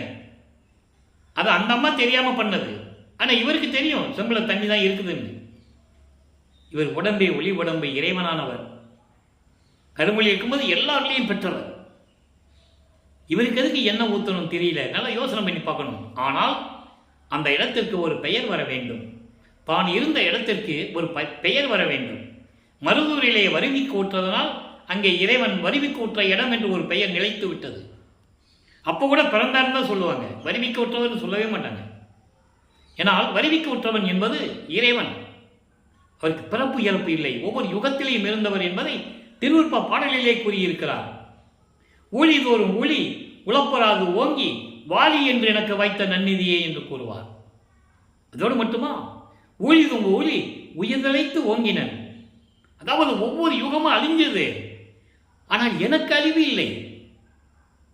நல்லா புரிஞ்சுக்கணும். ஒவ்வொரு யுகமும் அழிஞ்சது. ஊழி என்பது யுகம். ஒவ்வொரு யுகமும் அழிஞ்சது, ஆனால் எனக்கு அழிவு இல்லை. ஊழிதோர் ஊழி உயிர் தலைத்து ஓங்கினன். ஊழிதோர் ஊழி உளவினும் அழியா உடம்பை அளித்தனன். பாடல்கள், அற்புதமான விளக்கங்கள் எல்லாம் உண்டு. அப்படிப்பட்டவர் நமது பிள்ளை பெருமானவர்கள். யாரும் அவரை புரிந்து கொள்ள முடியவில்லை. அவரை யாரும் இறைவன் என்று நினைக்கவில்லையே. அதுதானே அங்கே இருந்த பிரச்சனையே. அவருடைய செயல்களை எல்லாம் பார்த்து இவர் இறைவனால் வருவிக்க விட்டோம் என்ற நிலை அவங்களுக்கு தெரியல. திருவற்பாளர் சொல்றாரு, சொல்லியும் கூட அவங்க நம்பல. நல்லா புரிஞ்சுக்கணும். சாதியும் மதமும் சமயமும் பொய்யென ஆதியில் குணத்தை அறுப்பறிஞ்சுவதை சொல்றாரு. ஆனால் கூட இருந்தவர்கள், சுற்றி இருந்தவர்கள் எல்லாம் பெயர்களுக்கு பின்னால் ஜாதி பெயரை போட்டுக் கொண்டிருந்தார்கள். சமயங்களிலும் மதங்களிலும் வழிபாட்டுக் கொண்டிருந்தார்கள். அதனுடைய சங்கற்ப விகற்பங்களில் ஈடுபட்டு கொண்டிருந்தார்கள். நல்லா புரிஞ்சுக்கணும். அப்போ அவர் இறைவனுடைய மனம் எப்படி இருந்திருக்கும்? அவர் ஏன் வெளிக்காட்டவில்லை? அவருடைய சுதந்திரம். இயற்கைக்கு புறம்பாக நம்ம செய்யக்கூடாது. அவங்களாம் உணர்ந்து வரணும். நம்ம சொன்னதை உணர்ந்து வரணும். அப்படின்னு தான் அவர் இருந்தார். அவர் நினைச்சிருந்தா என்ன வேணா பண்ணியிருக்கலாம். நல்லா புரிஞ்சுக்கணும் நீங்க. ஆனால் காலத்தின் கட்டாயம், சுத்த சன்மார்க்கம் நிலைத்து இருக்க வேண்டும் என்றால் உணர்ந்து வர வேண்டும். இல்லை அவர் நினைச்சிருந்தா எவ்வளையோ சித்துக்களை காட்டியிருக்கலாம், எவ்வளவு சித்துக்களை காட்டியிருக்கலாம். ஆனால் அவர் செய்யவில்லை. குறிப்பிட்ட காலங்களில் ஏதோ ஒரு சில இடங்களில் காட்டியிருக்கிறார், உண்மைதான். இந்த நிலையில் இருக்கும்போது இப்போ அங்கிருந்து கிளம்பணும், எங்கே கரும்புலியிலிருந்து வெளியே வரணும். அங்கே வீட்டு உரிமையாளர்கள் சொல்லிவிட்டு இறைவனுடைய கட்டளையின்படி நான் வடலூர் செல்ல வேண்டியிருக்கிறது என்று சொல்லுகிறார். காரணம், ஜீவகாருண்ய ஒழுக்கம் உலக மக்களுக்கு சொல்ல வேண்டும், பசியினுடைய கொடுமையை உலக மக்களுக்கு சொல்ல வேண்டும், ஒரு உயிர் இரக்கத்தை உலக மக்களுக்கு சொல்ல வேண்டும். உயிர்களை கொலை செய்வது, உயிர்களை துன்புறுத்துவது, இந்த நிலை மாற வேண்டும். பிணியினால் ஏற்படும் துன்பங்களை உலக மக்களுக்கு தெரியப்படுத்த வேண்டும். ஒவ்வொன்றுக்கு கனெக்ஷன் இருக்கு. சோறு போடும் மட்டும் ஜீவகாருண்ய ஒழுக்கம் அல்ல. எல்லாருமே தவறாக புரிந்து கொண்டிருக்கிறார்கள். சோறு போடணும் தான், பசிக்கு சோறு போடணும், எல்லாம் பண்ணணும், நல்லதுதான். இறைவனுடைய அருளை பெற முடியும். ஏனென்றால் ஜீவகாருண்ய ஒழுக்கம்தான் கடவுளினுடைய வழிபாடுன்னு சொல்றாரு. ஜீவகாருண்ய ஒழுக்கமே கடவுளின் வழிபாடுன்னு சொல்றாரு, உண்மைதான். அந்த ஜீவகாருண்ய ஒழுக்கம் 7 பிரிவுகள் இருக்கே. பசியோடு இருக்கிறவன் பிணியில் இருக்கிறான், பிணியை நீக்கினாதான் அவனுக்கு சோறு போட முடியும், அவன் சோறு திங்க முடியும். அப்போ அந்த நேரத்தில் அந்த பிணியை போக்கணும், பிணியினுடைய அந்த தாக்கத்தை நீக்க வேண்டும். பிணியை நீக்கிட்டு சோறு போடணும். புரியணும்னு நினைக்கிறேன் உங்களுக்கு. அப்போ ஒவ்வொன்றுக்கு ஒரு தொடர்பு உண்டு. இந்த விளக்கங்களை நம்ம பின்னால் தரப்போகிறோம். 7 பிரிவுகள் உண்டு. பசி, பிணி, தாகம், இச்சை, எளிமை, பயம், கொலை. இதை பின்னால் நம்ம விளக்கம் தருவோம், அற்புதமாக இருக்கும். இறைவன் கொடுத்த விளக்கம், மற்றவங்க சொல்றது எழுதின விளக்கம்லாம் வேற. நம்ம இறைவன் கொடுத்த விளக்கத்தை நம்ம பேசுவோம். அதை இன்னும் காலங்கள் இருக்கிறது.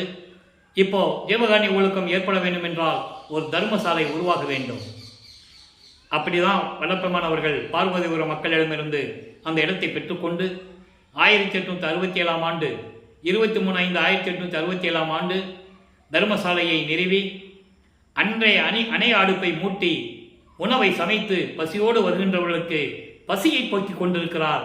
நம்மளை எல்லாம் படைத்து ஆண்டு கொண்டிருக்கின்ற வல்லப்பெருமான்.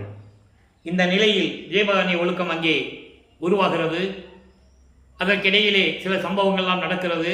அது பாடல்களில் இல்லை, செவிவெளி வந்த செய்திகள் நடந்ததும் கூட. சொல்ல சொல்ல கேள்விப்பட்டு பல நூல்களை எழுதியிருக்கிறார்கள். சங்கராச்சாரியார் வந்தது, சமஸ்கிருதம்தான் தாய்மொழி என்று அவர் சொன்னது, இருந்துட்டு போகட்டுமே, தமிழ் வேணால் தந்தை மொழியாக இருக்கட்டுமே என்று சொன்னது, சங்கராச்சாரிக்கு முன்னால் சில அற்புதங்களை நிகழ்த்தி காட்டியது, ஒரு சிறுவனை விட்டு பல மொழிகளிலே பேச வைத்தது. இதெல்லாம் பார்த்து சங்கராச்சாரியார் வல்லப்பெருமானிடம் சரணடைந்தார். இந்த நிகழ்வுகளெல்லாம் நாம் பார்த்து விட்டோம். அதன் பிறகு 1869 ஆண்டு கடலூரிலே மஞ்சக்குப்பம் என்ற இடத்திலே நீதிமன்றத்திலே வழக்கு தொடர்ந்தது. ஆறுமுக நாவலர் தலைமையிலே வழக்கு தொடர்ந்தது. எல்லாருமே தெரியும். ஆதீனங்கள், மடாதிபதிகள், பெரியவர்கள், ஜமீன்தார்கள் அந்த காலகட்டங்களில் சாதிகளும் சமயங்களும் மதங்களும் மார்க்கங்களும் தலைவிரித்து ஆடிக்கொண்டிருந்தன. அதை பின்பற்றியவர்கள் எல்லாம் ஆறுமுக நாவலரிடம் அவருக்கு பின்னால் நின்றார்கள், ஆதரவாக நின்றார்கள். ஆறுமுக நாவலர் முத்துசாமி ஐயர் என்று ஒரு வழக்கறிஞரை நியமித்து வழக்கு தொடர்ந்து விட்டார். நம்ம பிள்ளை பெருமானுக்கு எதுக்கு வழக்கறிஞர்? இவர் இறைவன், இவருக்கு வழக்கறிஞர் தேவையில்லை. அப்படி இருந்து நீதிபதி கேட்கிறார், உங்களுக்காக வாதாட வழக்கறிஞர் இருக்கிறார்கள் என்று கேட்கும்போது, என் இறைவனே எனக்கு வழக்கறிஞர், என் இறைவன் சொன்னால் நான் பாடல்களை இயற்றினேன். ஏனென்றால் இறைவனுக்கு சாதியும் மதமும் சமயமும் ஜாதியும் இல்லை என்று கூறி விளக்கம் தருகிறார். ஏன்னா இவங்க அந்த விவாதத்தினுடைய மைய கருத்து, வழக்கனுடைய மைய கருத்தே அதான்.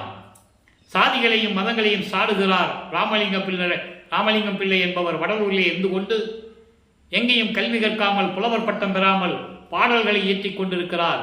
அதற்கு திருவற்பா என்று பெயரிட்டுக் கொண்டிருக்கிறார், திருமுறைகள் என்று பெயரிட்டுக் கொண்டிருக்கிறார். இது மிகவும் தவறானது. திருவற்பா என்றதை மறுப்பா என்று அறிவிக்க வேண்டும் என்ற வழக்கு.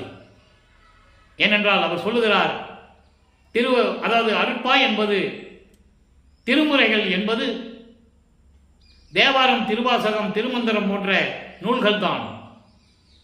அப்போ கூட ஒரு திருக்குறள்னு சொல்லலை, நல்லா புரிஞ்சுக்கணும் நீங்க. அதனால்தான் வல்லப்பமானவர்கள் திருக்குறளை முன்னிறுத்தினார். காரணம், திருக்குறளிலே சமயங்களும் மதங்களும் மார்க்கங்களும் இல்லை. உலகமறை நூல் அது. அதனால்தான் திருக்குறளை கையில் எடுத்தார். அப்போ அவங்களுக்கெல்லாம் கோபம் வரதானே செய்யும். நம்ம தேவாரம், திருவாசகம், திருமந்திரம் மற்ற நூல்கள் எல்லாம் சொல்லிட்டு இருக்கோம், இவர் திருக்குறளை கையில் எடுத்துக்கிட்டு இருக்காரு, கோபம் வரதானே செய்யும். இயற்கைதானே. ஏன்னா அவங்க மதங்களையே மார்க்கங்களை விட முடியல. அவர் பின்னால் சுற்றி இருந்தவர்கள்லாம் அவருக்கு ஆதரவாக இருந்தார்கள், ஆறுமுக நாவலருக்கு. ஆனால் தீர்ப்பு இவர் காட்சி கொடுக்கிறார் நீதிபதிக்கு. பிரிட்டிஷ்காரர் அவர். பிரிட்டிஷ்காரன் நீதிபதிக்கு, பிரிட்டிஷ் நீதிபதிக்கு சமயபுரம் மாரியம்மா காட்சி கொடுத்தார் என்பதை சொன்னார்கள். காஞ்சி காமாட்சி காட்சி கொடுத்ததை சொன்னார்கள். காலமாடு வந்து நீதிபதி கோர்ட்டிலே சாட்சி சொன்னார் என்று சொன்னார்கள். புராணங்களிலே உண்டு, யாரும் மறுக்க முடியாது இல்லையா? உண்மையும் கூட மக்களிடம் சொன்னார்கள். அது சமயங்களையும் மதங்களையும் மார்க்கங்களையும் சார்ந்த நீதிமன்றங்கள். வல்லப்பமான் காட்சி கொடுத்தது நீதிபதிக்கு மட்டும்தான் தெரியும். நீதிபதி எந்திரிச்சு நிற்கிறார், புரிஞ்சிருப்பார்ல. அதுக்கு பிறகு அவருக்கு மறைப்பு நிலை ஏற்படும். அப்போ அவர் சொல்றாரு, திருவருட்பாதான் மக்களுக்கு ஏற்றது, அதை மறுப்பா என்று அறிவிக்க முடியாது என்று சொல்ல தீர்ப்பை பெற்றுக்கொண்டு வல்லப்பமான் அவர்கள் தர்மசாலைக்கு திரும்புகிறார். நடந்தா வந்தாரு? மாட்டு வண்டியில் வந்தாரா? சைக்கிளில் வந்தாரா? மக்கள் அப்படி சொன்னார்கள். இன்னைக்கும் பேசிட்டு இருக்காங்க. நான் காதுபட கேட்டு இருக்கிறேன். இனிமேல் அது பேசுவதை நிறுத்துங்கள். அவர் மாட்டு வண்டியில் வரல, சைக்கிளையும் போகல, நடந்தும் போகல. நினைச்ச இடத்துல இருப்பார். அவ்வளவு சக்திகளை பெற்றுக்கொண்ட இறைவன் அவர். தன் தந்தையிடமிருந்து, அருட்பெருஞ்சாண்டவரிடமிருந்து அவ்வளவு சக்திகளை பெற்றுக்கொண்டவர். மகனுக்கு கொடுத்தார் அவர். முதல் அருட்பெருஞ்சாண்டவர் மகன் என்று அவரை சொல்ல வேண்டும். சிவபெருமான் நெற்றிக்கணிந்து முருகனை படைத்தார் என்பது உண்மை. வல்லப்பமானை கூறுகிறார் திருவருட்பாவிலே. அது அந்த யுகங்களிலே நடந்தது. அதே போல அருட்பெருஞ்சாண்டவர் தன் மகனை உலகியலிலே 51 ஆண்டுகள் உலக மக்களிடம் இருக்க வேண்டும் என்பதற்காக ஒரு தாயின் வழியாக வருவிக்க விட்டார் என்ற நிலையை உலக மக்களுக்கு சொல்ல வேண்டும். யார் சொல்லலையே. அதான விஷயம். வேதனையான விஷயம் தான். 202 ஆண்டுகளாக யார் சொல்லலன்னு தான் இந்த வள்ளலார் ஊழியனுடைய வருத்தம். மனம் வேதனைப்படுகிறது, அழுகிறது, நினைத்தாலே கண்ணீர் வருகிறது. எப்படிப்பட்ட இறைவனை மக்களிடம் சொல்லாமல் விட்டு விட்டார்கள் என்ற நிலை உணரும் போது மனம் துடிக்கிறது. அதனால்தான் வல்லப்பெருமான் அவர்கள் அப்படியெல்லாம் பெற்றுக்கொண்டு இங்கே வருகிறார். உத்தரஞான சிதம்பரமாலை உருவாகிறது. அங்கே தந்தையிடம் மகன் எப்படியெல்லாம், அதாவது மகனிடம் தந்தை எப்படி சொல்லுகிறார், அதுக்கு பதில் மகன் தந்தைக்கு எப்படி பதில் சொல்லுகிறார் என்ற நிலையெல்லாம் பார்த்தோம். மகனிடம் தந்தை சொல்லுவார், மகனே, உன்னை ஏமாற்றுவார்கள், நீதான் அடையாளம் கண்டுகொள்ள வேண்டும். சுத்த சன்மார்க்கத்தை சேர்ந்தவர்கள் யார், சமயங்களையும் மதங்களையும் சார்ந்தவர்கள் யார், சுத்த சன்மார்க்கக்காரர்களுக்கு எப்படி அருளை கொடுக்கணும், சமயங்களையும் மதங்களையும் சார்களுக்கு எப்படி பரிகாரம் கொடுக்கணும், எல்லாம் நீ பார்த்துக்கோ, நேர்கண்டு உவக்கன்னு சொல்வார். அவ்வளவு அற்பமான பாடல்கள்லாம் உண்டு உத்தரஞான சிதம்பரமாலை. உத்தரஞான சிதம்பரமாலை என்பது இங்குதான் சுத்த சன்மார்க்கம் விளங்கி உலக மக்களுக்கு தெரிய போகிறது என்ற காரணத்தினால். தர்மசாலை என்பது நான் ஏற்கனவே கொடுத்த விளக்கம். தர்மசாலை என்பது பசியாற்றுவது மட்டுமல்ல. தர்மசாலை என்பது பசியாற்றுவது. அடுத்து தர்மசாலை என்பது சுத்த சன்மார்க்க நெறிகளை கொண்ட ஒரு இடம், கொலையும் குலையும் தவிர்க்கக்கூடிய ஒரு இடம். இங்குதான் சத்தியஞான சபை வரப்போகிறது என்ற சூட்சமமான விளக்கங்களை எல்லாம் பாடல்களிலே வல்லப்பமான் கூறியதை எல்லாம் பார்த்து விட்டோம். எழுவார் மேடை அமைவது எல்லாமே சொல்றாரு. சமாதி வற்புறுத்தல் சொல்லுவார். அதெல்லாம் அந்த விளக்கங்களெல்லாம் நம்ம பார்த்துட்டோம். உலக மக்களுக்கு எப்படி அறிவுரை கூறுகிறார், இறந்தவர்களை எப்படி சமாதி வைக்க வேண்டும் என்று கூறுகிறார், ஏன் எரிக்க வேண்டாம் என்று கூறுகிறார் என்ற விளக்கங்களை எல்லாம் விளக்கமாக நாம் ஏற்கனவே பதிவுகளிலே பார்த்து விட்டோம். இப்போ நடராஜபதி மாலை உருவாக்கி அதனுடைய விளக்கங்களையும் பார்த்து விட்டோம். ஏன் தர்மசாலையிலிருந்து நடராஜபதி மாலையை உருவாக்கினார், நல்லா புரிஞ்சுக்கணும். உத்தரஞான சிதம்பரம் எது? வடலூர். அப்போ நடராஜனை பற்றி சிதம்பரத்தில் இருக்கிறவங்க சொல்றாங்க. நடராஜபதி என்பது அருட்பெருஞ்சோதி ஆண்டவர் என்ற நிலையை உலக மக்களுக்கு சொல்லணும். உத்தரஞான சிதம்பரத்தில் இருக்கிறது நடராஜன் கிடையாது, நடராஜபதி. அருட்பெருஞ்சோதி நடராஜபதியை என்று கூறுவார். சிதம்பரத்தில் இருக்கிற நடராஜன் சமயங்களையும் மதங்களையும் மார்க்கங்களையும் சார்ந்த ஒரு தலைவன்.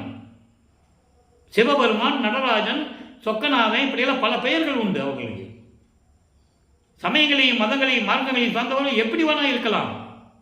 அவங்களுக்கு நெறிமுறைகள் தேவையில்லை. ஆனால் சுத்த சன்மார்க்கத்துக்கு வந்துவிட்டால் நெறிமுறைகள் உண்டு. அதன் பிரகாரம் தான் அவங்க இருக்கணும். இந்த நிலையில் இருக்கும்போது அந்த விளக்கங்களை எல்லாம் பார்த்து விட்டோம். இப்போ அவங்க அப்பாவை கூப்பிடுறாரு.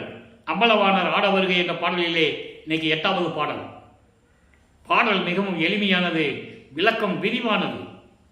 பாருங்க, வேதம் நினையாது விரைந்து, எவ்வளவு ஒரு அற்புதமான பாடல் நீங்க புரிஞ்சுக்கணும். வேதம் நினையாது விரைந்து, வேறுபாடு இல்லாமல் நான் சமயங்களிலும் மதங்களிலும் மார்க்கங்களிலும் நீ இருக்க வைத்தாய், நான் இருந்து கொண்டிருந்தேன்.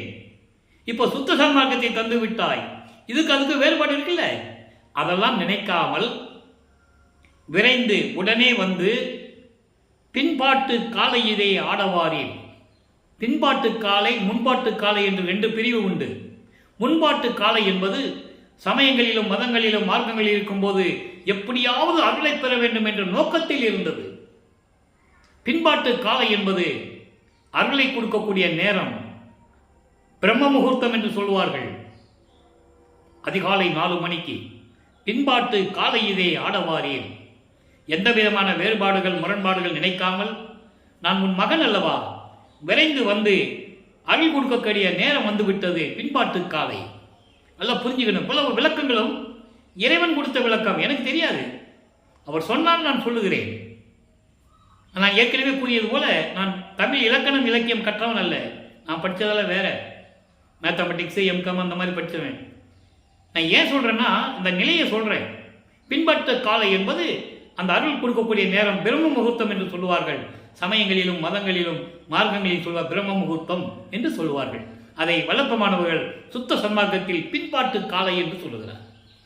அப்படி நீ சீக்கிரமா ஓத உளவாதவரே, ஓத உளவாதவரே என்பது சொல்லுவதற்கு அரிய நிலையில் இருக்கின்ற இறைவனே, அருப்பெருஞ்சோதியே, என் உள் ஆசை பொங்குகின்றது, என் உல்லாசை பொங்குகின்றது, சீக்கிரமா ஆடவாரி, இங்க வா. அங்க இருந்துட்டு என்ன பண்ற?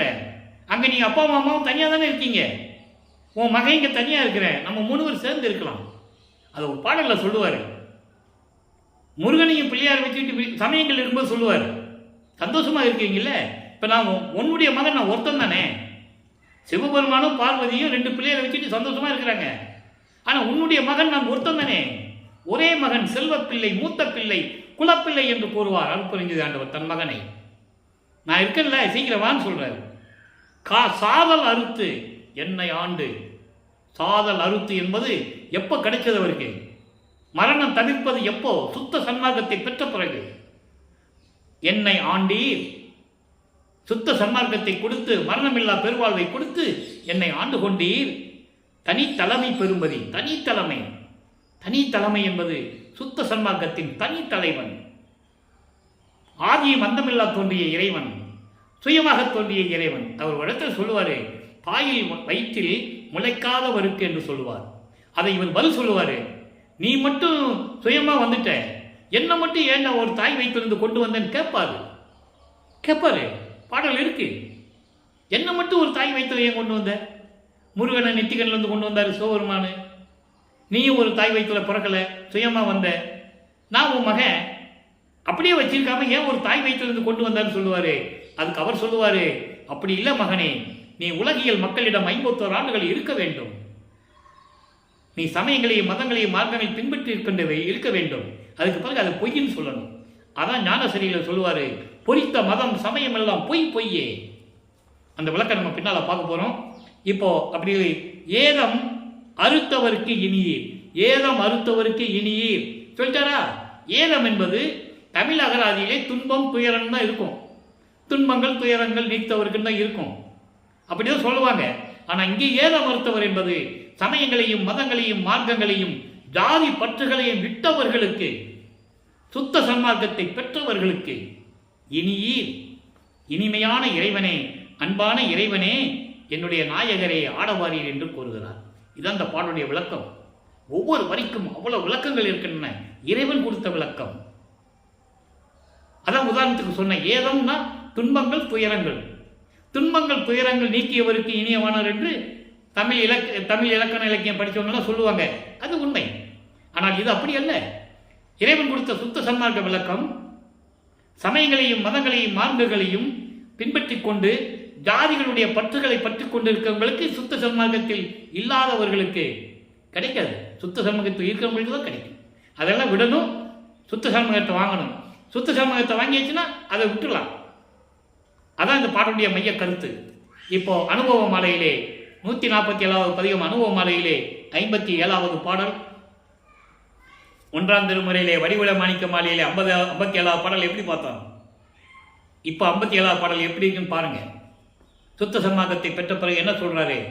தன்னை மனைவியாகவும் இறைவனை கணவனாகவும் வர்ணனை செய்து உள்ளத்தை தோழியாக வர்ணனை செய்து உலக மக்களுக்கு அதை சொல்றாரு. அதான் அந்த பாடலுடைய மைய கருத்து. பொருத்தமில்லார் எல்லாரும் புறத்திருக்க சொல்லிட்டாரா? நான் ஏற்கனவே சொன்னேன், மேலே இருக்கிற சத்தியஞான சபைக்கு பிரம்மன் திருமால் தேவர்களும் வெளியே தான் நிற்கணும். அதை தான் இங்கே சொல்றாரு. பொருத்தமில்லார் எல்லாரும் சுத்த சன்மார்க்கத்தில் இல்லாதவர்கள். இது விண்ணுலகத்தையும் சாரும். நான் விண்ணுலகத்திலையும் சாரும், பூலோகத்திலையும் இது ஒத்து வரும். இதை முதலே சொல்லிட்டாரு. சத்தியஞான கட்ட போறேன், அப்படி கட்டினாமா நீங்கள்லாம் வெளியே தான் நிற்கணும்னு சொல்றாரு. யாரு? பொருத்தமில்லார், சுத்த சன்மார்க்கத்தில் இல்லாதவர்கள். அவங்க கொலையும் புலையும் தவிர்க்க மாட்டார்கள். உயிர் இரக்கம் இருக்காது. உயிர்களை கொன்று அந்த நாறுகின்ற அந்த உடம்பை, அந்த பிணத்தை உண்ணுகின்றவர்கள். அப்படி பொருத்தமில்லார் எல்லாரும் புறத்திருக்க, எல்லாம் வெளியே தான் நிற்கிறாங்க சத்தியஞான சபையில். இங்க விண்ணுலகத்தில் நான் போய் என்ன சொல்றாரு? நான் போய் எங்க போனாரு சொல்லணும்ல. நான் போய் பூலோகத்திலிருந்து விண்ணுலகத்திற்கு நான் சென்று கொண்டிருக்கிறேன். அங்க போய் பொது நடம் கண்டேன். அங்கே சத்தியஞான சபையிலே என் தந்தையினுடைய திருவிளையாடலை கண்டு வந்து நிற்கும் போது, அங்கே நான் பார்த்துட்டு அங்கே நிற்கும் போது தனித்தலைவர் திருத்தமுற அருக அணைத்து, என்னுடைய தனி தலைவர், தனி கணவன், சுத்த சன்மார்க்கத்தின் தலைவன் அருட்பெருஞ்சோதி ஆண்டவர் மகிழ்ச்சியோடு, அதான் திருத்தமுறை என்பது எந்த விதமான குற்றம் இல்லாமல், கள்ளம் கபடம் இல்லாமல், வஞ்சகம் இல்லாமல் மகிழ்ச்சியோடு என்னை கட்டி அணைத்து, அருக அணைத்து, பக்கத்திலே அழைத்து நன்றாக கட்டி அணைத்து கைப்பிடித்தார். நானும் தெய்வ மலரடி பிடித்து கொண்டேன் சிக்கனவே. சிக்கனவன் என்ன? சிக்கனு பிடிச்சிக்கிட்டேன், இறுக்கமா பிடிச்சிக்கிட்டேன். நான் அவர் என் கையை பிடிச்சாரு, நான் காலில் விழுந்து அவருடைய திருவடியை விழுந்து காலை இருக்க பிடிச்சிக்கிட்டேன். சிக்கனை பிடித்தேன். சிக்கனை பிடித்தேன் என்ன? திமிர முடியாது. இனிமே அவர் மகன் சொல்றதை கேட்டு ஆகணும். வேற வழியே இல்லை அருட்பெருஞ்சோண்டவருக்கு. அந்த நிலையை கொண்டு வந்து விட்டார் நமது பிள்ளை பெருமானவர்கள். சிக்கனை பிடித்து கொண்டேன். அடுத்து சொல்ற பாருங்க, வருத்த முறையில் சொல்றார். மகனை எழுப்பி கொஞ்சி, மகனே வருத்தப்படாதே, இனி சிறிதும் மயங்கேல் கான். நீ கொஞ்சம் கூட நீ மயங்காதே மகனே, துன்பப்படாதே, மனசுல எதையும் நினைச்சிக்காதே, முன்னால் நடந்ததெல்லாம் மறந்துடு. அதெல்லாம் என்னுடைய திருவிளையாடல். தெளிவா சொல்லுவார் பாடல்ல. அது என்னுடைய திருவிளையாடல் மகனே, இனிமே நீ வருத்தப்படாதே. அழியா வாழ்வு வந்தது உன் தனக்கே. நல்லா கவனிக்கணும். அழியா வாழ்வு வந்தது உன் தனக்கே, உனக்கு மட்டும். இவர் கேட்பார் உங்க அப்பா கிட்ட, நோவாத நோம்பு என்னை போல் நோற்றவரும், எஞ்ஞான்றும் சாதாவரம் என்னை போல் சார்ந்தவரும், தேவானின் பேரருளை என்னை போல் பெற்றவரும், எவ்வுலகில் யார் உலர் சற்றே அறை. முதல்ல அது சொல்லுன்னு கேட்பார். ஏன் மகனை கேட்கிறேன்னு அவர் கேட்பாரு. இவர் பதில் சொல்லுவாரு, ஒன்னும் நம்ப முடியாது, நீ எத்தனை திருவிளையாடல் செஞ்சவன், என்கிட்டயே எவ்வளவு திருவிளையாடல் பண்ணியிருக்க, நீ சொல்லு. என்ன மாதிரி காட்டுக்குள்ள போக நோவாத நோவுன்னு என்ன? கடலுக்குள்ள போகாம, காட்டுக்குள்ள போகாம, குகைக்குள்ள போகாம, ஒரு மரத்துக்கடியில் உட்கார்ந்து புத்து மண்ணு வளர்றவுக்கு இல்லாம நான் உன்னுடைய அருளை பெற்று விட்டேனே, இதை மாதிரி நீ யாருக்காவது கொடுத்துருக்கியா? மரண விளவாறு யாருக்காவது கொடுத்துருக்கியா? கொடுக்கல. இல்ல அவர் கொடுக்கலன்னு சொல்றாரு. எங்க சொல்றாரு? அருட்பெருஞ்சோதி அகவல்ல சொல்றாரு. சாவா நிலை இது தந்தனம் உனக்கே. ஆமா என் அருளி அருட்பெருஞ்சோதி. மகன் தந்தையிடம் கேட்க, வேற யாருக்காவது கொடுத்துருக்கியான்னு கேட்க, இல்ல மகனே உனக்கு மட்டும் தான் கொடுத்துருக்கேன். சாவா நிலை இது தந்தனம் உனக்கே, ஆவா என் அருளி அருட்பெருஞ்சோதி. தெளிவா சொல்லுவார். அந்த நிலையில் அதான் மகன்கிட்ட சொல்றாரு, அப்படி இல்லை மகனே, அழியா வாழ்வு தந்தது உன் உந்தனக்கே, உனக்கு மட்டும்தான் நான் கொடுத்துருக்கேன். 7 உலகம் மதிக்க கருத்து அலர்ந்து வாலிய என்று ஆளி அழித்து எனது கையில் பொற்கணமும் கட்டினார் கான் தோழி. பொற்கணம் என்றது காப்பு. அந்த காலத்தில் நாட்டாமைங்கள்லாம் வயசாயிடுச்சு, இனிமேல் பொறுப்பை மகன்கிட்ட கொடுக்கணும்னா என்ன பண்ணுவாங்க, கையில் ஒரு காப்பு போட்டிருப்பாங்க. அந்த காப்பை கழட்டி மகன் கையில் கொடுத்துருவாங்க. திருவிழா எடுத்து ஊர் முழுக்க அந்த ஜமீன்தாருக்கு உட்பட்ட கிராமங்களுக்கெல்லாம் திருவிழா எடுத்து இனிமேல் இந்த பகுதியை ஆளக்கூடியவன் என் மகன் என்று சொல்லி அந்த காப்பை கழட்டி மகன் கையில் கொடுப்பாங்க. அந்த மாதிரி அருட்பெருஞ்சாண்டவர் பிரபஞ்சத்தில் இருக்கின்ற அத்தனை தேவர்களையும் அழைத்து எல்லா உலகமும் காணும்படி 7 உலகங்களும் காணும்படி தன் மகனுக்கு பொறுப்பை ஒப்படைக்கிறார். அதான் அந்த பாடலில் சொல்றாரே. அதோடு மட்டுமல்ல, கருத்து அலர்ந்து வாழிய. கருத்து அலர்ந்து என்பது உள்ள மகிழ்ந்து 7 உலகங்களும் மதிக்கக்கூடிய அளவிற்கு நீ வாழ வேண்டும் மகனே என்று சொல்லி ஆட்சி பொறுப்பை மகன் கையில் கொடுக்கிறார் தந்தை அருட்பெருஞ்சோதி ஆண்டவர் என்பதை இந்த பாடலிலே நமக்கு தெளிவாக அறிவிக்கிறார்கள். ஆளி அழித்து, ஆளி என்பது கனையாளி என்று சொல்வார், மோதரன் சொல்லுவாங்க. இங்கு ஆளி என்பது எல்லா விதமான சக்திகளையும், குறிப்பாக சொல்லப்படும் போனால் சங்கு சக்கரம் திருமாலிருந்து வாங்கியாச்சு. அது பாடலில் சொல்லிட்டார். திருமாலிட்ட வாங்கியாச்சு, பரசுவாதியத்தை வாங்கியாச்சு, பரசுராமகிட்ட இருந்து எல்லாம் வாங்கி விட்டு கொடுத்தாச்சு. மகன்கிட்ட வச்சுக்க மகனையும் கொடுத்தாச்சு. ஒரு மூட்டை கட்டி, ஏன்னால் இவர் இரக்கமானவர், தயவுள்ளவர், அதனால் ஆயுதங்கள்லாம் மூட்டை கட்டி தூக்கி போட்டார். எங்க சித்தி உலகத்தில் இருக்கு. மக்களுக்கு தெரியாது, கண்களுக்கு தெரியும், யார் பார்த்தாலும் தெரியாது. அதான் ஆளி அழித்து எல்லா ஆயுதங்களையும் பிடிங்கியாச்சு. எல்லார்கிட்ட இருந்ததெல்லாம் எல்லாம் பிடிங்க மூட்டை கட்டி வச்சாச்சு. அதான் சொல்றாரு, ஆளி அழித்து எனது கையில் பொற்கணமும் கட்டினார். காப்பையும் கட்டி எல்லா அரசாட்சியும் கொடுத்துட்டாரு. இனி என்ன பண்ணணும்? அவரே அருட்பெருஞ்சோதியை கையில் கொடுக்கணும், திருவருள் செங்கலாட்சியை கையில் கொடுக்கணும். இது சொல்லிட்டாரு, அறிவிச்சிட்டாரு. நீ கையில் கொடுக்கணுமே. அதுக்கப்புறம் தந்தை மகனோடு சேர்ந்து கொள்ள வேண்டும். ஏன் தந்தை மகனோடு சேர வேண்டும்?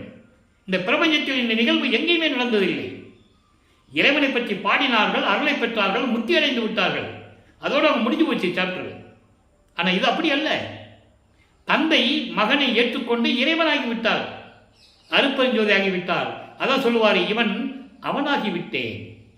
பூலோகத்திலே நான் இந்த உலக வாழ்க்கையிலே நான் இருக்கும்போது ராமலிங்கம் என்று பெயரிட்டார்கள். இந்த ராமலிங்கம் அருட்பெருஞ்சோதி ஆகிவிட்டான், இவன் அவனாகிவிட்டேன் என்று கூறுவார். பாடல் உண்டு.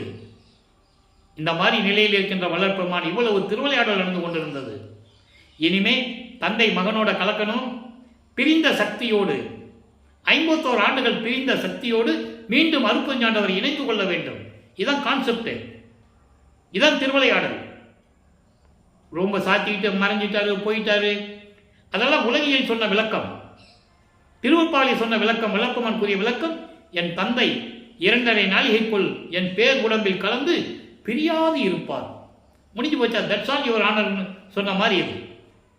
ஆக இந்த நிகழ்வுகளை நாம் பின்னால் பார்க்க போகிறோம். இன்றைக்கு பதிவுகள் உங்களுடைய மனதில் பதிந்திருக்கும் என்று நான் கருதுகிறேன். எனவே மக்களே, நீங்களும் சுத்த சன்மார்க்கத்தில் இணைந்து ஜோதி வழிபாடு செய்து அருட்பெருஞ்சோதி அருட்பெருஞ்சோதி தனிப்பெருங்கனை அருட்பெருஞ்சோதி மகாமந்திரத்தை உச்சரித்து இறைவனுடைய அருளையும் பொருளையெல்லாம் பெற்றுக்கொண்டு, இதற்கு நீங்கள் செய்ய வேண்டிய ஒரே காரணம் சுத்த சைவ நெறியில் இருக்க வேண்டும், கொலையும் புலையும் தவிர்த்து இருக்க வேண்டும். பெற்றுக்கொண்டு இந்த வையகத்தில் நீங்கள் வாழ்வாங்க வாழ வேண்டும் என்று வாழ்த்தி இந்த வள்ளலார் ஊழியன் விடைபெறுகிறேன். நன்றி, வணக்கம். அருட்பெருஞ்சோதி அருட்பெருஞ்சோதி தனிப்பெருங்கருணை அருட்பெருஞ்சோதி. நாளையும் இறைவனுடைய திருவிளையாடல் தொடரும். கண்டு மகிழ்ந்து இறைவனுடைய அருளை பெற்றுக் கொள்ளுங்கள்.